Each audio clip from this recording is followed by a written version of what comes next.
ini kita sampai kepada unit kedua, Bapak Ibu ya, di antara 6 unit syarat di penilaian halal. Unit kedua yaitu menyiapkan dokumen daftar bahan dan dokumen pendukungnya. Sebenarnya Bapak Ibu, unit kedua ini secara keseluruhan adalah bagian dari nanti di SCPH yang video kemarin saya jelaskan. Nah, tapi di fokus ini Bapak Ibu adalah khusus untuk penyiapan bahan. Kenapa ini diadakan tersendiri? Karena Bapak Ibu rata-rata kan kalau kemarin kita belajar tentang titik kritis ketidakhalalan. Nah, resiko yang paling tinggi itu hampir di setiap produksi UKM adalah pada pengataan bahan. Maka Bapak Ibu ini menjadi fokus dan keterampilan sendiri yang dipisah menjadi unit sendiri tentang menyiapkan dokumen daftar bahan dan dokumen pendukungnya. Ya, atau Bapak Ibu ini nomor kode unitnya adalah M74 PHI 00002 ya. Nah, Bapak Ibu, mari kita mulai dengan apa sih yang diminta oleh SKKNI-nya ya, Bapak Ibu. Judul unitnya adalah menyiapkan dokumen daftar bahan dan dokumen pendukungnya. Kemudian yang di elemen kompetensinya Bapak Ibu adalah menyusun daftar bahan dan pendukungnya. Jadi yang pertama Bapak Ibu, nanti KUK yang pertama adalah daftar bahan dan dokumen pendukungnya sudah disiapkan. Nah, maksud daftar bahan itu adalah Bapak Ibu, kemarin kita sudah jelaskan bahwa daftar bahan itu adalah bahan-bahan yang akan digunakan dalam proses produksi, baik itu bahan pendukung maupun bahan tambahannya. Nah, bahan ini ada dua secara kategorinya. Ada bahan yang langsung dari alam, ada bahan yang memang diproses oleh manusia. Nah, kalau bahan pendukung dari alam, insya Allah kehalalannya misalkan buah-buahan, air dan lain sebagainya. Tapi kalau kemudian bahan yang diproduksi manusia, ya, itu wajib ada dokumen pendukungnya. Meskipun kelihatannya halal, tapi wajib ada dokumen. Apa sih dokumen pendukung? Dokumen pendukung itu adalah dokumen yang menyatakan tentang kehalalan produk, ya. Misalkan gula itu adalah bukan kategorinya bukan bahan yang sumbernya dari alam, tapi sudah melalui proses produksi. Nah, kalau gula maka harus ada dokumen pendukungnya. Apa dokumen pendukungnya? Dokumen pendukungnya adalah surat sertifikat halal yang dikeluarkan oleh yang berwenang, ya. Yang kedua adalah dokumen pendukung dipastikan validitasnya. Nah, artinya Bapak Ibu, konteks validitas itu adalah dipastikan bahwa satu, betul bahwa dokumen pendukungnya dikeluarkan oleh lembaga yang berwenang. Yang kedua adalah melihat pada konteks masa berlakunya. Apakah dokumen pendukung itu masih dikeluarkan oleh lembaga yang berwenang. Yang kedua tentang proses masa berlakunya. Ada dua konteks validitasnya, valid berdasarkan penerbitnya, valid berdasarkan waktu kadaluarsa dari surat sertifikat halal tersebut. Elemen kedua adalah melaporkan hasil penyiapan daftar bahan dan dokumen. Jadi KUK-nya adalah daftar bahan dan daftar halal didistribusikan kepada pihak-pihak sesuai dengan prosedurnya. Nah, konteks didistribusikan, nah Bapak Ibu adalah di bahan daftar bahan itu diberikan kepada unit-unit yang lain yang ada di tempat kerja kita. Terakhir dokumennya itu didokumentasikan berikut dengan dokumen pendukungnya, ya. Itu Bapak Ibu tentang SKK ini yang permintaan standar tentang unit ini, ya. Jadi ada dua elemen dan ada 4 KUK. Nah, kita lanjut Bapak Ibu, kita bahas intinya. Yang pertama adalah apa itu bahan? Bahan itu adalah unsur yang digunakan untuk membuat atau menghasilkan produk, ya. Nah, tadi bahan itu ada bahan utama atau bahan pendukung. Nah, kalau kategori bahan nanti ada bahan yang dihasilkan secara alam. Kalau bahan yang dihasilkan secara alam maka tidak ada kewajiban Bapak menjelaskan kehalalannya. Tapi kalau kemudian bahan yang bersumber dari produksi yang dibuat oleh manusia, maka harus dilampirkan dokumen pendukung kehalalannya, ya. Nah, dokumen pendukung kehalalan yang paling mudah adalah sertifikat halal yang dikeluarkan oleh lembaga yang berwenang. Yang kedua, daftar bahan itu adalah daftar seluruh bahan yang digunakan dalam proses produksi halal. Jadi tadi kalau sebuah produk butuh bahan utama, bahan pendukung dan bahan lainnya, maka semuanya bahannya harus dicantumkan berikut konteks dokumennya ya, pendukungnya. Kemudian jenis bahan-bahan PPH tadi ya, ada bahan baku yang menjadi bahan inti dari sebuah produk, ada bahan olahan, bahan-bahan yang sudah diolah sedemikian rupa, ada bahan tambahan, bahan-bahan yang di luar bahan baku, ada bahan penolong ya, bahan-bahan yang tergolong sebagai penolong atau sebagai pembantu. Terakhir adalah bahan lainnya, bahan-bahan yang tidak bisa digolongkan ke dalam bahan-bahan yang 4 golongan tadi. Nah, jenis bahan lainnya ada misalkan pelumas ya, adalah grease yang kontak langsung dengan bahan pendukung. Nah, ini juga nanti harus dipastikan kehalalannya. Ada sanitizer ya, yang kontak langsung dengan bahan-bahan bahan produk. Ada bahan penolong ya, untuk pencucian misalkan itu bahan penolong. Kemudian ada media validasi yang penyucian di proses produksi. Yang terakhir adalah bahan kemasan atau primer ya. Nah, ini juga Bapak Ibu jenis bahan lainnya juga tetap harus Bapak lihat, Bapak uji kehalalannya dengan melampirkan dokumen pendukung halalnya. Nah, kemudian sumbernya itu ada dari hewan, ada dari tumbuhan. Kalau hewan juga harus jelas ya, bagaimana jenis hewannya, misalkan tidak berkuku, tidak buas, kemudian disembelih atas nama Allah dan lain sebagainya. Kemudian tumbuhan ya, tumbuhan juga Bapak harus clear terutama tentang media tumbuhnya ini yang menjadi jangan tahu ada mikroba juga sama ya, mikrobanya mungkin halal, tapi Bapak juga harus memperhatikan tentang media tumbuhnya atau proses penumbuhan medianya. Yang terakhir adalah barang-barang yang bahan proses kimiawi. Ini juga Bapak Ibu harus diperhatikan bukan hanya produknya tapi bagaimana proses pembuatannya, terutama menggunakan media-media yang digunakan untuk proses kimia tadi atau bahan-bahan campuran dalam proses kimia tadi ya. Kemudian Bapak Ibu, nah barang yang diharamkan menurut syariat Islam, pertama ada bangkai, Bapak Ibu jelas, kemudian ada darah, ada babi dan ada binatang yang disembelih tidak atas nama Allah. Nah Bapak Ibu untuk lebih detail mengenai penjelasan tentang makanan haram itu, Bapak Ibu boleh nanti lihat video yang kita buat tersendiri tentang penerapan halal dan haram dalam proses produk halal ya di bab yang lainnya. Ini hanya ditampilkan hanya untuk mengingatkan saja bahwa dalam konteks menentukan bahan, Bapak Ibu harus teringat dari proses yang dijelaskan di awal bahwa terlepas dari konteksnya bangkai, darah, babi dan binatang yang disembelih tidak atas nama Allah ya, seperti diamankan oleh surat At-Taubah. Kemudian Bapak Ibu selanjutnya adalah ini contoh Bapak Ibu, contoh kalau kemudian jenis bahannya adalah kategori yang memang dibuat oleh manusia, maka dokumen pendukungnya itu harus ada berupa sertifikat halalnya. Ambil contoh misalkan kategorinya adalah terigu, di kategorinya terigu, di kategorinya adalah barang-barang yang sifatnya terigu, kemudian nama produknya adalah Cakra Kembar, ini salah satu mereknya ya.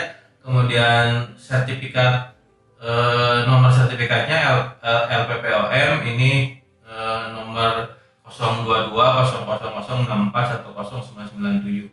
Nah Bapak Ibu ketika mencantumkan nomor sertifikat harus lengkap ya. Kemudian nama produsennya ini PT Indofood Sukses Makmur, TBK Divisi Bogasari. Nah, expire date-nya tahun 2025 bulan 3 tanggal 25 jam 00. Nah, jadi Bapak Ibu, ketika Bapak Ibu menyebutkan bahan yang akan kemudian dimasukkan jadi bagian proses produk halal, maka Bapak Ibu harus dapat info sedetail seperti ini ya. Jadi disebut bahan dengan dokumen pendukungnya itu seperti ini, ada kategorinya, ada nomornya, terutama Bapak Ibu ada nomor sertifikatnya ya, itu yang kemudian nah tadi kan di atas ada validitasnya ya. Nah yang di validitas itu satu Bapak Ibu, penerbitnya siapa nih, penerbit sertifikat halalnya itu jelas ya, dulu masih LPPOM. Nah yang kedua atau LPPOM, nah yang kedua adalah expire date-nya, tanggal kadaluarsanya ya. Jadi ketika Bapak Ibu melakukan validasi atas dokumen halal adalah satu, sertifikatnya, berikut siapa penerbitnya, yang kedua adalah expirednya ya. Nah, kemudian Bapak Ibu, bagaimana proses kemudian proses melakukan tahapan penentuan barang? Pertama, Bapak Ibu, barangnya itu tadi ya harus dijelaskan jenisnya, mereknya, ID-nya, berikut dengan produsennya, itu ID produknya ya. Yang kedua, kemudian Bapak Ibu harus mencari dokumen pendukung. Ingat, dokumen pendukung itu tadi ya, satu adalah sertifikat halal berikut lembaga mana yang mengeluarkannya. Yang ketiga adalah dicek validitasnya. Nah, validitas itu adalah pada keaslian dokumen pendukung, berikut penerbitnya. Yang kedua adalah expired date-nya atau masa berlakunya. Nah, Bapak Ibu, dalam melakukan identifikasi terhadap produk itu ada 3 tadi. Bahan, Bapak Ibu uraikan dari mulai jenisnya, mereknya, kategorinya ya. Kemudian dokumen pendukung. Dokumen pendukung itu adalah konteks pada validitas dokumen pendukung itu harus divaliditas. Validitasnya itu 2. Satu adalah keaslian dari sertifikat atau ID-nya atau sertifikat kehalalannya. Yang kedua adalah expiry date-nya atau masa berlaku dari sertifikat tersebut. Nah, kemudian Bapak Ibu, tadi apa dokumen pendukung? Dokumen pendukung itu adalah merupakan dokumen yang menunjukkan status kehalalan suatu bahan. Nah, biasanya dokumen ini berupa sertifikat halal atau dokumen lainnya sesuai dengan peraturan dasar yang berlaku sesuai ketentuan perundang-undangan. Nah, kalau pakai Undang-Undang 33 tahun 2014 yang disebut dengan dokumen halal itu adalah tadi sertifikat halal ya konteksnya. Kemudian validasi dokumen tadi ya, bahwa validasi dokumen itu adalah dokumen pendukung hal ditentukan oleh pihak lembaga mana yang mengeluarkannya. Jadi ada validitas lembaganya. Yang kedua, bagaimana metode mengeluarkannya. Yang ketiga adalah kedekatan konteks dengan kehalalan bahan dan masa berlakunya. Jadi sekali lagi, validitas itu adalah lembaga mana yang mengeluarkannya, bagaimana metode pengeluarannya, ya. Kemudian yang terpenting adalah tentang masa berlaku atau expired date-nya. Kemudian Bapak Ibu, salah satu cara untuk mengecek apakah barang itu halal atau tidak, Bapak Ibu bisa membuka link ya, bisa membuka di http halal.mui.org. Bapak Ibu bisa melihat ketika masuk, kemudian Bapak masukkan nama produknya, kemudian kalau ada misalkan nama produsennya siapa, kemudian nomor sertifikatnya halal, kemudian palingnya berapa, Bapak cari produk, akan ketahuan apakah itu produknya valid apa tidak. Nah, di samping lewat websitenya halal MUI.org, Bapak Ibu juga dapat nanti mengecek tentang dokumen halal itu di Si Halal ya, BPJPH. Bapak kemudian masuk ke info halal go.id, kemudian Bapak masukkan, nanti tinggal diklik aja jenis produknya apa, kemudian nama produknya apa, kalau ada nomor serinya seperti apa, itu nanti akan tinggal dicari aja konteksnya. Kalau Bapak klik cari akan muncul bahwa apakah lembaga itu sudah bersertifikat, apakah lembaga itu sudah date-nya sudah expire gitu ya, atau lembaga itu memang belum ada sertifikat halalnya. Jadi Bapak Ibu bisa, jadi sekali lagi untuk Bapak Ibu melihat dokumen pendukung halalnya, bisa Bapak Ibu masuk di dua website ya, bisa di halal.mui.org atau di info.halal.go.id. Jadi Bapak masuk Si Halal itu bisa melihat. Nah, kemudian Bapak Ibu, yang selanjutnya adalah Bapak Ibu diminta membuat dokumen ya, dokumen tentang daftar barang halal dan dokumen pendukungnya. Jadi Bapak nanti silakan Bapak Ibu memasukkan data-data ke dokumen ini adalah data-data yang berhubungan dengan usaha Bapak, atau kalau Bapak dari pendamping nanti tempat Bapak melakukan praktek pendampingannya. Di definisi produk Bapak jelaskan tentang definisi produk tadi, kemudian lapangan bisnisnya Bapak masukkan jenis lapangan bisnisnya, kemudian pricing produk. Kalau nama produknya itu bermacam-macam rasa, bermacam-macam varian, Bapak masukkan satu demi satu ya. Kemudian Bapak Ibu di bawah itu ada nomor, diisi dengan nomor urut ya. Kemudian ada jenis bahan baku. Nah, kalau nanti jus misalkan bahan utamanya apa gitu ya. Kemudian bahan pendukungnya apa, Bapak masukkan. Kemudian bahan bagaimana kemasannya apa. Kemudian yang terakhir itu kalau ada bahan pencuci atau cleaning agent ya. Nah, Bapak Ibu masukkan kalau ada, misalkan kalau nanti bahan-bahannya misalkan jus tadi ya, kalau jus kan bahan utamanya buah apa, misalkan kalau jus mangga maka itu buah mangga gitu ya. Nah, kategorinya itu bisa Bapak masukkan buah-buahan, atau lebih besar lagi Bapak bisa masukkan ini kategorinya adalah bahan-bahan yang sumbernya di alam. Kemudian misalkan yang kedua tuh Bapak Ibu bahan pendukungnya campurkan gula. Nah, gula ini kategorinya misalkan bahan produksi manusia, kemudian produsennya siapa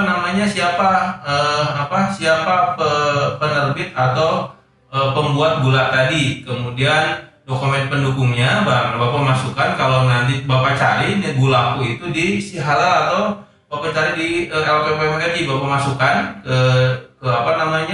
ke dokumen pendukung. Kemudian kondisi saat ini Bapak lihat expire-nya apakah itu masih berlaku atau expire. Kemudian kalau expire Bapak tuliskan tindakannya apa yang dilakukan, misalkan mengganti bahan, tindakannya adalah mengganti bahan sesuai dengan yang masih berlaku. Nah, keterangan nanti Bapak Ibu diisi sesuai dengan kondisi tentang tindakan perbaikan ya. Kemudian jangan lupa Bapak Ibu nanti ditandatangani. Nah, untuk lebih detailnya Bapak Ibu saya sudah membuatkan bagaimana petunjuk pengisiannya, itu berupa angka dan daftarnya silakan Bapak baca, ada di penjelasan berikut ini. Jadi ada sekitar 15 poin yang kemudian ini Bapak bisa lakukan. Nah, Bapak Ibu setelah Bapak membuat dokumen ya, kemudian Bapak Ibu harus membuat dokumentasinya. Nah, apa itu dokumentasi? Dokumentasi adalah proses pengumpulan, pemilihan, pengolahan dan penyimpanan informasi di bidang pengetahuan, pemberian atau pengumpulan bukti dari keterangan seperti gambar, kutipan, guntingan koran dan lain sebagainya. Kemudian Bapak Ibu bagaimana pemilihan dokumen? Nah, penjagaan dokumen agar fisiknya tidak rusak dan selama masih mempunyai nilai guna. Kemudian, bagaimana cara melakukannya adalah melakukan pengendaliannya. Satu adalah menghindari dari kehilangan, yang kedua menghindari dari kerusakan, yang ketiga mudah dalam mencarinya, yang keempat menghindarkan dari penipuan dokumen. Kemudian tempat penyimpanan itu tergantung dokumennya, bisa arsip, bisa sertifikat petunjuk, bisa menemukan rak ya atau rak arsip, bisa berkas peringatan, bisa kotak arsip ataupun lewat rak sortir. Kemudian terakhir Bapak Ibu adalah bagaimana melakukan pemilihan dokumen. Jadi dokumen-dokumen bukti yang Bapak bawa tadi berupa dokumen misalkan dokumen tentang bahan ini, kemudian bagaimana bentuk pemeliharaannya yang tadi ya, apakah diserikan dalam file, kemudian Bapak buat keterangan. Ini Bapak Ibu harus buatkan dokumennya. Nah, Bapak Ibu, unit kedua selesai. Sekali lagi, Bapak Ibu nanti akan ada video tambahan khusus tentang bagaimana membuat lembar kerja unit kedua ya, tentang penyusunan daftar bahan dan dokumen pendukungnya. Nanti Bapak silakan kemudian Bapak lihat video bagaimana cara membuat dokumen pendukungnya. Nah, sekali lagi kalau nanti ada pertanyaan di unit ini, Bapak Ibu bisa tuliskan dan nanti silakan pertanyaannya Bapak ajukan pada sesi sinkronus selanjutnya ya, seperti itu. Nah, dan nanti juga Bapak Ibu pada sesi sinkronis selanjutnya akan kita bahas dan berupa tanya jawab tentang masalah-masalah yang mungkin akan muncul ketika Bapak mencoba mengerjakan lembar pekerjaan. Nah, silakan Bapak Ibu disimak PowerPoint-nya, dilihat videonya, kemudian kalau ada catatan Bapak bisa tanya dan ajukan pada waktu kita ketemu. Itu dari saya, mohon maaf kalau ada kesalahan. Saya tutup dengan baca hamdalah, alhamdulillahirabbil alamin. Wassalamualaikum warahmatullahi wabarakatuh.